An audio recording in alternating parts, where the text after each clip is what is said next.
వస్తామో మీ ఆశీర్వాదాలు కూడా మాకు కావాలి, మా మా రాష్ట్రం నడిపించడానికి కూడా మీ దీవెనలు ఉండాలని ఎంత బాగా చెప్పారు. అయిపోయింది. అంతకు ముందు రోజు కూడా నేను ఇది చేస్తుంటే మీరు అందరు చాలామంది అన్నారు ప్రతిపక్షం వాళ్ళు ఇది చేస్తున్నారేమో అని.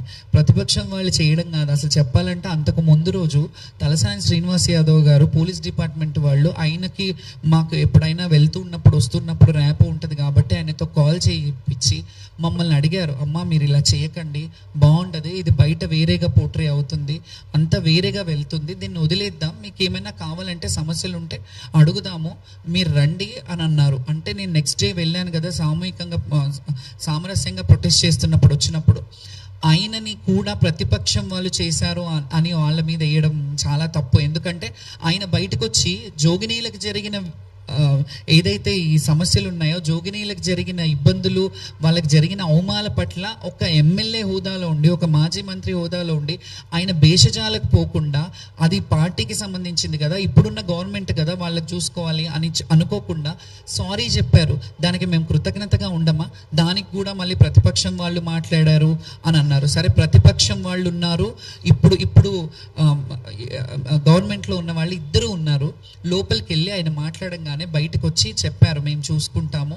వాళ్ళకి కొన్ని బోర్డు మెంబర్స్ అడిగారు, బోర్డు మెంబర్స్ ఇస్తే ఇలాంటి ఇష్యూస్ జరగవు కదా, వాళ్ళకు కూడా ఇలాంటి దేవాలయాల్లో కొందరిని అసోసియేట్ చేయాలి అని వాళ్ళు కూడా ప్రెస్లో చెప్పారు. మీ అందరి ముందే వాళ్ళు వెళ్ళిపోయారు. హ్యాపీగా ఉంది కదా అని మేము డ్యాన్స్ ఆడాము. అక్కడ ఆడితే కొంతమంది జోగినీలు ఏమంటారు, మీరు డ్రామా చేశారా, మీరు ముందు ప్రొటెస్ట్ చేశారు తర్వాత పోయి డ్యాన్స్ ఆడారు అని అంటారు. ప్రొటెస్ట్ చేసింది బోనాలు చాలామంది వ్యక్తుల గురించి, అంతకుముందు జరిగిన బోనాల పండుగ రోజు నిర్వహించిన కార్యక్రమాల్లో ఏవైతే తప్పుదాలు ఉన్నాయో, పోలీస్ డిపార్ట్మెంట్ది కావచ్చు, ఎండోమెంట్లో సంబంధించిన సమస్యలు ఏవైతే ఉన్నాయో వాటి గురించి పోరాడం. నెక్స్ట్ డే ఆ ప్రొటెస్ట్ అయిపోయాక మీకు ఏం కావాలి అని అడిగి మమ్మల్ని సంజాయించినాక అంతా హ్యాపీ ఉన్నప్పుడు ఇంకొకటి, అమ్మవారి ముందు అమ్మవారి ఊరేగింపు బయటకు వచ్చింది, ఏరుగా అంబారి మీద అమ్మవారు కూర్చున్నప్పుడు మేము ఆడడం, మా పుట్టుకే, మా బతుకే, మా జీవితమే కాలికి గజ్జ కట్టి అమ్మవారి ముందు ఆడడం.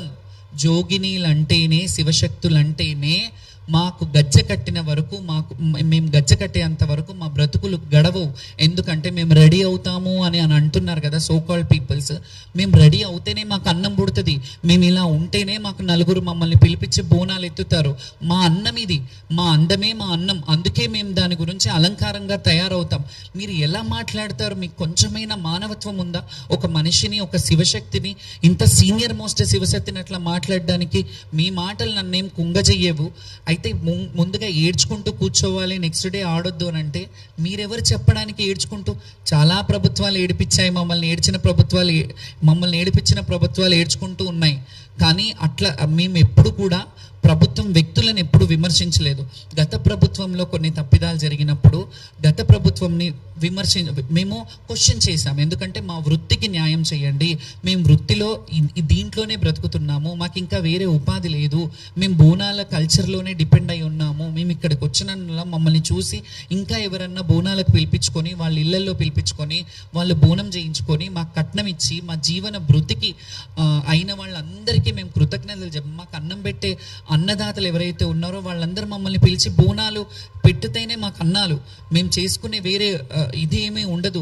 మాకు బోనం వస్తే చాలామంది శివశక్తులు, నేనన్నా కొంత అటు ఇటు కొన్ని సినిమా రంగంలో అందులో ఇందులో, అంటే ఎందులో తక్కువ మేము, ఎందులో తక్కువ, ఒక డాక్టరేట్ తీసుకోవడంలో తక్కువ, ఒక చదువులో తక్కువ, సంస్కారంలో తక్కువ అని మేము ఎందులో తక్కువ కాదనేది నేను ఎప్పుడు కూడా మా శివశక్తుల్లో చాలామంది నన్ను రోల్ మోడల్, ఇన్స్పిరేషన్గా తీసుకున్న వాళ్ళకి నేను కరెక్ట్గా ఉండాలి.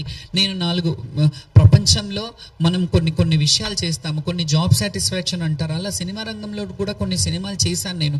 దాన్ని కూడా మీరు అలా చేయొద్దు ఇలా చేయొద్దు అని అంటే మేము బతకడానికి కష్టపడుతున్నాం, బ్రతుకు తెరువు కోసం మేము కష్టపడుతున్నాం.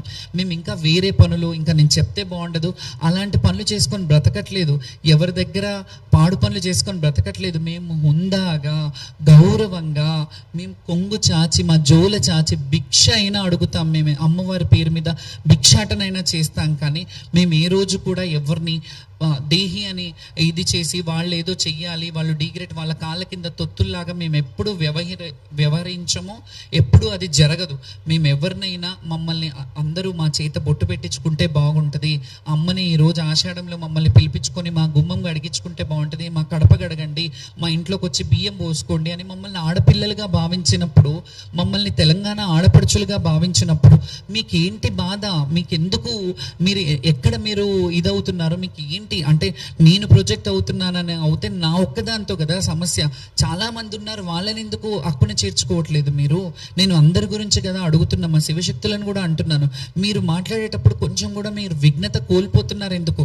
మీ అందరి గురించే కదా నేను మాట్లాడుతున్నాను. నేనేమన్నా ఈ మాట్లాడిన మాటలు, నాకు పిల్లలు ఉన్నారు, నా కొడుకులు ఉన్నారు, నాకు ఫ్యామిలీ ఉంది, వాళ్ళకి సంపాదించిపోతానా నేను మూట? నేను ఏదైతే చేస్తున్నానో ఈ పుణ్య కార్యక్రమము, నా శిష్యులు, నా దేశము, నా ప్రజలు బాగుండాలి. జోగినీలకంటూ ఏది ఉండదు, ప్రత్యేకమైన కోరికలు ఏమి ఉండదు. జోగిని అంటేనే ప్రభుత్వం బాగుండాలి, ప్రజలు బాగుండాలి, రాష్ట్రం బాగుండాలి అని కోరుకునే వాళ్ళు. జోగినీలంటే దానికి అర్థం తెలుసుకోండి ఫస్ట్. ప్రతి ఒక్కరు జోగినీలు అని. కొంతమంది జోగినీలని చలామణి అయ్యే వాళ్ళల్లో పెళ్ళయ్యి పిల్లలు ఉన్న వాళ్ళు కూడా కొందరు జోగినీలు అని చెప్పుకుంటున్నారు. మరి అది వాళ్ళ విఘ్నతకే వదిలేస్తాయి. ఎవరు చూడు జోగినీలు అంటారు. మీరు కూడా కొన్ని సోషల్ సైట్స్లో వీళ్ళని జోగినీలు, వాళ్ళని జోగిని వ్యవస్థ అంటే ఏంటో తెలుసా మీకు? మేము ఎన్ని ఇబ్బందులు ఫేస్ చేసి వచ్చామో తెలుసా?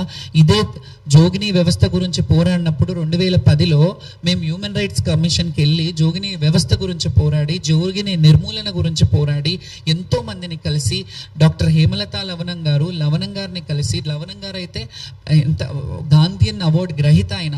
అట్లాంటి పెద్దవాళ్ళు ప్రెస్ మీట్లలో వచ్చి శ్యామల ఇంత చదువుకొని ఇంత మంచి ఉద్యమంలో ఎంత పోరాడుతుంది, అసలు హేమలత ఉంటే సంతోషించేది, నా దత్తపుత్రిక ఈమె అని పెద్దవాళ్ళు మాట్లాడిన సందర్భాలు ఉన్నాయి నా గురించి. నేను అంతమంది గురించి పోరాడాను. కొంతమందికి పెన్షన్లు ఇవ్వాలి, కొంతమంది నర్సింగ్స్ చేయించాము, కొంతమంది ఎడ్యుకేషన్ ఇప్పించడానికి పోరాడాము. ఇవన్నీ మేము ఎక్కడ ప్రచారం చేసుకోలేదు.